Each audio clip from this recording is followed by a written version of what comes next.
अस्सलाम वालेकुम। तो आज हमारी इंग्लिश ग्रामर की सबसे पहली क्लास है जिसमें हम इंग्लिश ग्रामर को बहुत ही डीपली और बहुत ही अच्छी तरह सीखेंगे। तो आप अभी हमारे चैनल को सब्सक्राइब कर लें ताकि हमारी हर आने वाली नई वीडियो का नोटिफिकेशन आपको मिलता रहे और आप हर वीडियो को बआसानी देख सकें। तो सबसे पहले हमारे पास टेंसेस को सीखने के लिए या इंग्लिश ग्रामर को सीखने के लिए हमारे पास 3 हिस्से हैं। फर्स्ट पार्ट में आते हैं टेंसेस, सेकंड पार्ट में पैसिव वॉइस और थर्ड पार्ट में डायरेक्ट एंड इनडायरेक्ट स्पीच। तो टेंसेस को सीखने के लिए हमें उसके बुनियादी हिस्सों का भी पता होना चाहिए कि टेंसेस किन हिस्सों से मिलके बनते हैं। तो सबसे पहले फ़िक्रे के हिस्से। फ़िक्रे के कितने हिस्से होते हैं?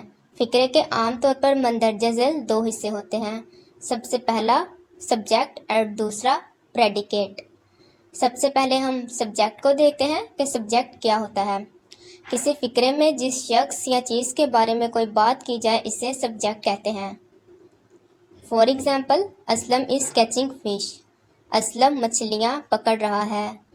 मंदरजा वाला फ़िक्रे में असलम सब्जेक्ट है क्योंकि असलम के बारे में ये बात बताई जा रही है कि वो मछलियाँ पकड़ रहा है। नेक्स्ट जो है वो हमारे पास है प्रेडिकेट।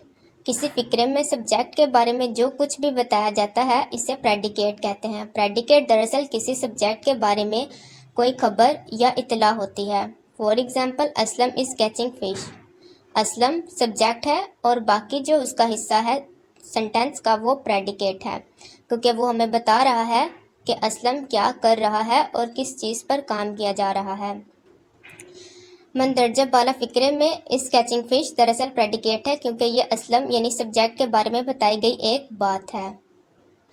अब इसके अलावा हम और एग्जांपल्स देखते हैं कि सब्जेक्ट और प्रेडिकेट क्या होता है। जो हमारा सबसे पहला सेंटेंस है वो है अली हेल्प द पुअर।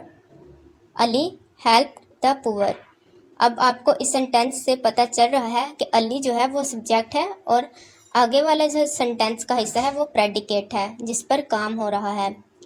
और हमारा दूसरा सेंटेंस है वह सम boys are making noise.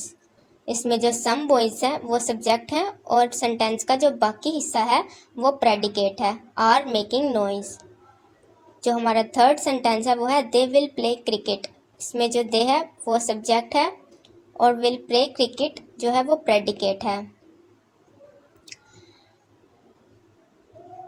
Predicate की वजाहत। प्रेडिकेट आमतौर पर 2 चीज़ों पर मुश्तमिल होता है। फर्स्ट जो होता है वो होता है वर्ब और दूसरा जो होता है वो है ऑब्जेक्ट। वर्ब, तो सबसे पहले हम वर्ब को सीखेंगे कि वर्ब क्या होता है। वर्ब का मतलब है कि काम यानी एक्शन।